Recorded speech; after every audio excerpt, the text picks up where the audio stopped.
But then, of course, later on, generating a really understanding one's own fault, and also deeply regretting and so on. And finally, he also sought, as somebody asked this question, his master Marpa, an extraordinary guru, and with whom he had also many connections, even in the past existence. So that was also one reason that for him it was, even in spite of a heavy negative karma that accumulated in this life, it has been quite easy, thanks to the extraordinary guru that he met, finally, and he also worked extremely hard, as is well known to all.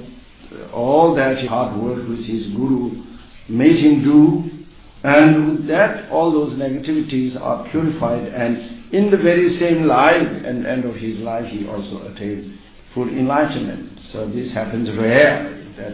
But when somebody is really courageous, somebody has strong determination, even that can happen, that at the beginning of the life criminal, at the end of the life fully enlightened. This is also possible.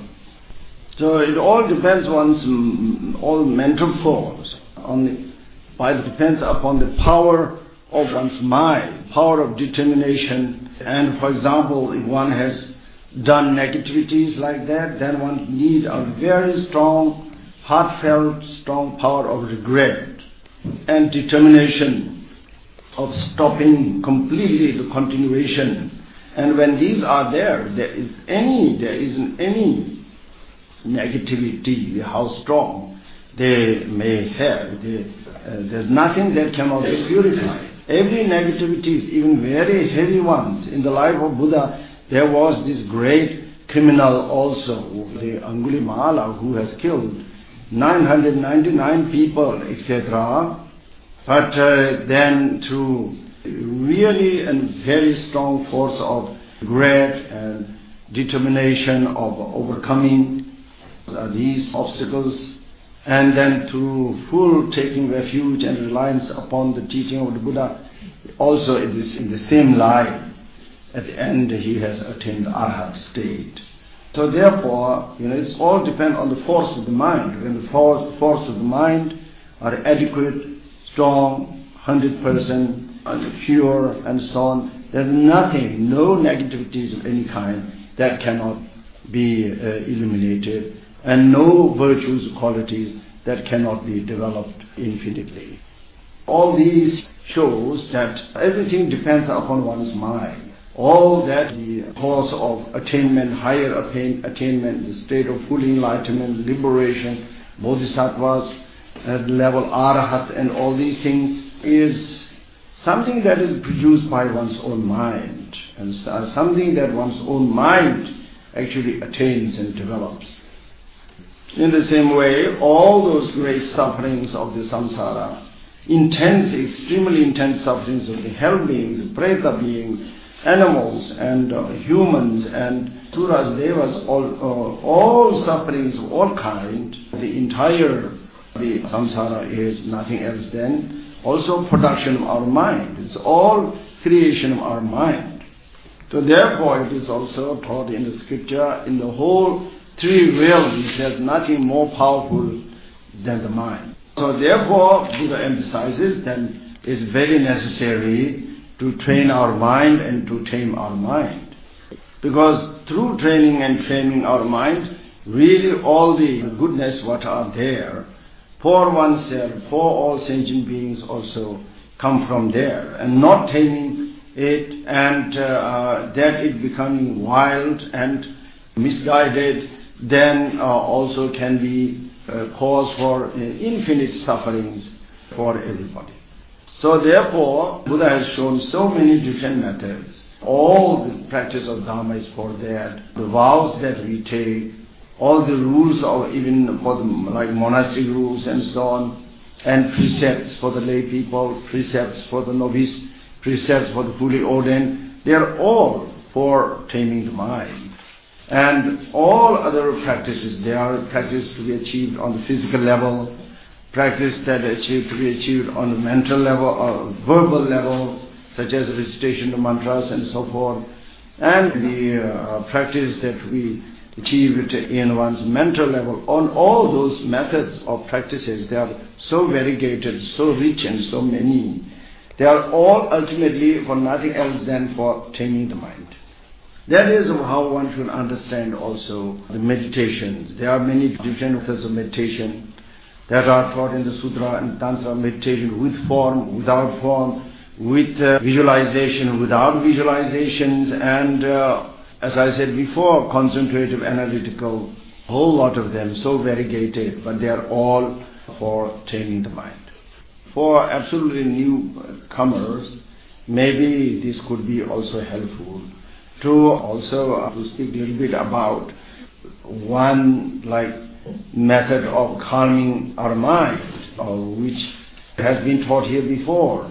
However, this is also taught by Buddha, fully enlightened Buddha himself. There's more like a preparatory practice. Buddha taught this particular method specially to calm down all these thoughts and conceptions, all this agitation in the mind, to calm down. And that method is so-called Anapanasati, which is a common practice, common to all traditions or vehicles, in small vehicle, great vehicle, also in tantric vehicle, everywhere. The same practice is taught. Anapanasati, that means awareness of going in and going out of the breathing.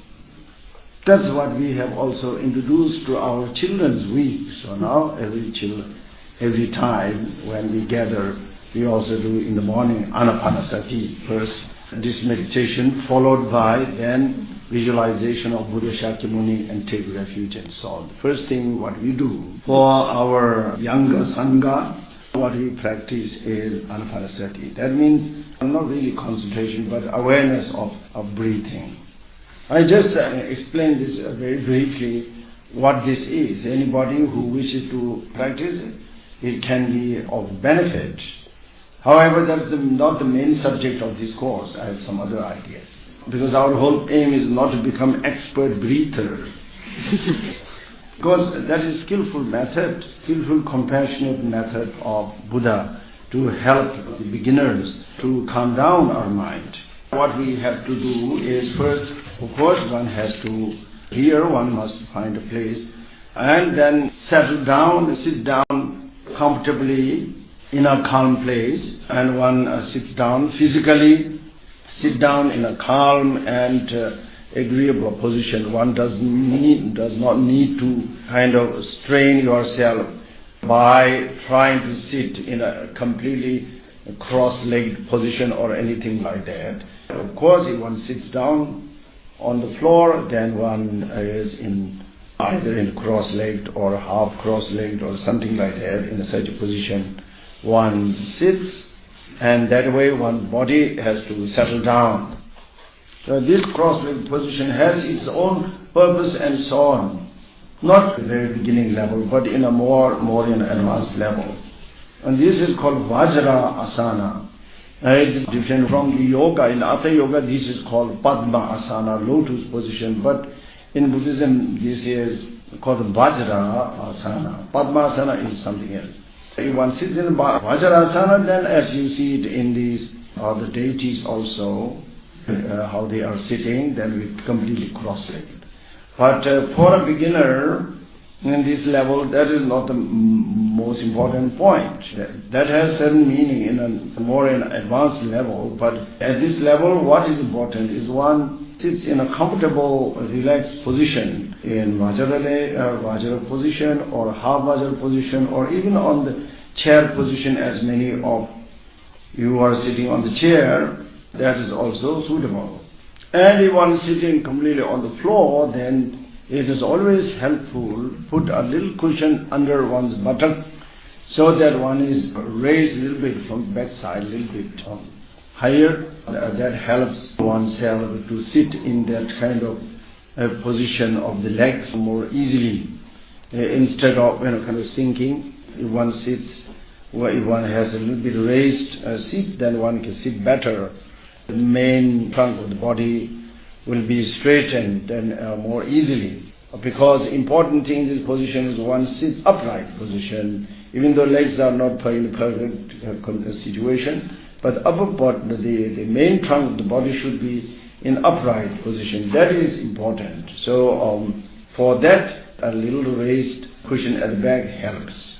Because keeping the main body in upright position, then also there are those, not only we have our anatomical body construction with our spines and all those bones and things like that, but also there are many channels, gross channels and subtle channels and very, very subtle channels and so on. So sitting in upright position, then put all those channels also in the right position. They are not somewhat crooked, or they are not somewhat blocked or anything like that. They will be in a good position in which all what has to flow through those channels, may it be a blood or subtle energy or such things, also can circulate without obstructions quite harmoniously. And when that happens, that also has some positive effect also for our mind. Because that makes a big difference, because these channels, especially these subtle channels through which subtle energies flow, and our mind, or different say, so our mind flow also, or function and flow together with the flow of the subtle energies. So when the subtle energies flow also in the correct way, that also helps to keep our mind also more in a balanced state. When they are not in a balance, the channels are not in a balanced situation, then what flows inside also becomes unbalanced. Through the center of our body, there are many channels, but some principal channels, and through these principal channels flows special kind of energies with which our mind is very strongly connected. So therefore, if one sits in the wrong position, like leaning towards front or leaning too much to the back or to the left or to the right, all these are wrong positions, because that causes unbalanced flow of these different energies through those principal channels. And by doing so, then it also causes unbalanced activity on the mental level. For example, for the function of the principal delusions what we have. So therefore, our sitting in a position in which we are bending too much to the front, then causes the channel on the back overstretched and channel in front overbended. That means then the energy that flows through the channel at the back flows with some excessively flow. And on the other hand, if we do the other way around, too much kind of bending in front, then to the back, then the channel in front is overstretched, through which and then particular energies are flowing again excessively. In the same way, if one bends to the right, then the left channel is overstretched, through which again energies flow excessively. One bends to the left, then the right channel is overstretched, through which again the energy flow in the right channel then becomes stronger. So that way everything becomes unbalanced. These channels, or the energies which flow in these channels, are linked with some of our principal delusions. So therefore the channel, for example, on the right is called the channel of desire, and the left is called the channel of hatred, and the in front is called channel of pride, and the back is called channel of obscurity or ignorance. So therefore, through this malposition of the channels, then the excessive flow of these energies takes place, and then it causes also, not directly but indirectly, it causes also certain interference of such kind of delusions. So one thing which is quite obvious to observe is, if one is sitting very much, bending towards the front like this, towards like this, if one sits, then very soon obscurity and such things in mind occur, and then very soon sleep also overwhelms us, because then all these the channel or this back channel is also the channel through which the energy linked with the sleep also. And obscuration of the mind also is linked to it. So therefore, if one sits in this kind of position, then one will slowly then will fall asleep, because the sleep comes from there. If you observe well, you can recognize from how the sleep comes. It comes from the back. So it comes back, and then slowly it goes through the head center, and then slowly then black out. So like that, or if one is just doing the opposite, if one sits like this, and so like this, then all what happens is the pride will increase. Pride increase. That's why all the soldiers has to walk like that, and sit like that, and walk like that, with chins up. Soldiers like this. It's very miserable, I think. Then maybe that's how they should.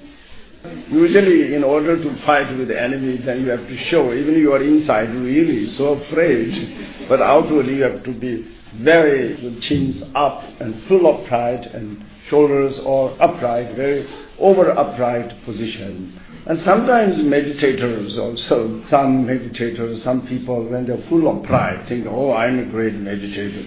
Then they also automatically, our mind makes, even changes the position of the body. Immediately one sees that somebody is sitting like this. Nothing, only just full of pride. So one has to, a little bit, knock that pride down. So therefore, especially the great Kadamba masters, they have, even their behavior, outer behavior has something very positive about, just as a kind of training they follow, their mind training they follow, which also influence even their physical appearance. So the Kadamba masters have generally another natural, nothing like special position, but natural way of sitting, for example, or way of walking. So that is just opposite to these soldiers. They're very humble and relaxed and humble. Even if they are meditating, they are doing it and humble. And when they are sitting in the congregation, they are all a little bit, and so very humble, very respectful. That is due to their inner, that humbleness and respectfulness makes them like that.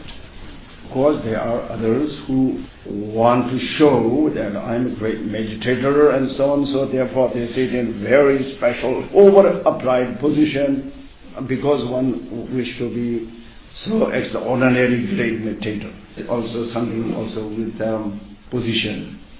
As I said before, you're leaning too much to the right, too much to the left, too much to the right, then the left, the channel is overstretched, and then the energy flows excessively, and therefore a more aggressive kind of state of the mind, or anger, hatred, and these kind of things are more possible to rise.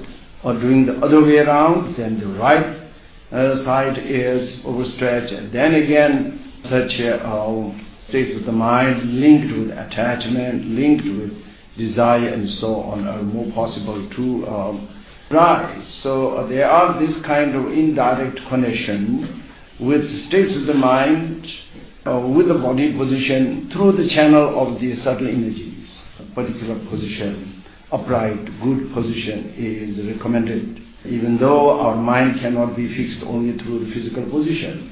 However, it has certain indirect influence, so therefore such positions are recommended, especially when somebody is meditating a long time, or then this makes a big difference. If it's only for just short time, it won't make such a difference. But anyway, the whole practice of meditation is also a question of familiarization, so therefore one should familiarize also with the right position, which has this kind of long-term benefit or long-term interference. Some may wonder, how about the central channel? So you talk about the right, left, and back, front. What happened to the central channel? Central channel is for the moment closed. That is too pregnant. You need to worry about it. It is there, it's very important as well, but at the moment it's too. So at the moment it is closed. So therefore this is not so much that we should worry about. And but so anyway, for the meditation, sitting in the right position, which keeps all those things, not only subtle energies, also our own the channels, more on a gross level for the circulation of the blood and all these things, then moves more smoothly. That keeps also our health also in long term. Then also our health is something contributed for maintaining good health. Because of that, such a position is recommended. So therefore one sits in the upright position. However, the head is slightly bent. That means the chin is drawn a little bit inward, not like this, not like that, or a chin is a little bit drawn inward. So that way the head becomes automatically a little bent. And that is also important on the long-term basis. When somebody meditates for a long time, especially try to develop concentration, then it is quite strenuous and quite effortsome. And with that kind of efforts that we make, then it also has influence on our subtle energies and those circulations. So if one sits also in this kind of position, then again these things, energies overflow becomes unbalanced, and therefore then again problems like high blood pressure and this kind of things manifest. Because through sitting in this kind of position, then here in the thyroid, no, that in the middle, this is around thing. There's some kind of isn't there a name of a fruit or something? Adam's apple. I hope that is not that apple which they have eaten. They shouldn't have eaten, but so anyway, that apple in the center. In the middle, at the center of the throat is a very important center. A center for particular energy. There is also center of our subtle channels. There are certain particular places of these kind of so-called chakras, where these subtle channels meet and form some kind of complex, like knots. There are such knots in the head, there is such knot in the throat and in the heart and so on. So here is an important such knot. And that is an important center. And for particular energy, there's one special energy. There are 5 important energies that runs in our mind, and there's one of them which is called upward raising energy, and the center is here. So if one sits like this, long time, then this energy also rises up, and that can lead to certain complications such as blood pressures and such kind of high blood pressures and so on. So therefore, that has to be kept a little bit in balance through pressing, with the chin pressing on that apple, on that particular center. That keeps this kind of subtle energy, special energies also in balance. So therefore, it has a long-term benefit. For a long meditator, it has a concrete benefit.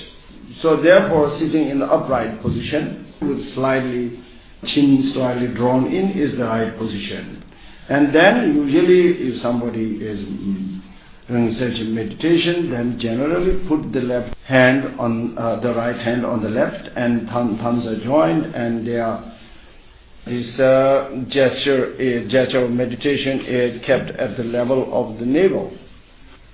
And then our the arms should be also kept apart from the body, touching the body, but a little bit apart, so that the air can also pass through. This also in the long-term basis, when somebody will sit for a long time in meditation, then keeping the arms touching to the body, then certain warmth is there, and that can also contribute for the sleep and all that. So instead, if one keep one's arms that way, separated in the position, that keeps the mind also fresh, more fresh, energetic. So that is also recommended. And then eyes are kept not completely closed, because closing eye, it looks more kind of it appears to be more quiet, but then there is all the danger. If one sits long time easily because of the darkness and so on, the obscurity, then easily one falls asleep again. So therefore, one keeps open, but not open that one's looking everywhere, here and there, not like that, but kept it kind of low gaze, gazing more to the front of ourselves. And that way eyes are kept. We are not looking at anything, try to see anything in front of us, but just kept it like that. Even in the scriptures sometimes pointing to the tip of the nose. However, that doesn't mean that we have to look at the point of the nose. If one does it too much, then we can have a cross eye. So instead we keep with this low gaze, gazing at that direction of the nose, not at the tip of the nose, but in the direction of the nose. So that is a balanced position of the eyes. And then also the mouth should be kept in its natural situation, not specially closing, not specially opening, but kept it in its natural situation. And for a long meditator, it's also for a long meditator, then if the tongue is joined to the palate, is also helpful, because through keeping the tongue joined to the palate, it keeps the whole interior of mouth and throat moistened. So if otherwise you breathe in, breathe out, and then soon once the mouth will become dry, throat will become dry, and can have complications. In order to maintain interior of the mouth and throat all moistened, so you keep the tip of the tongue joined to the palate.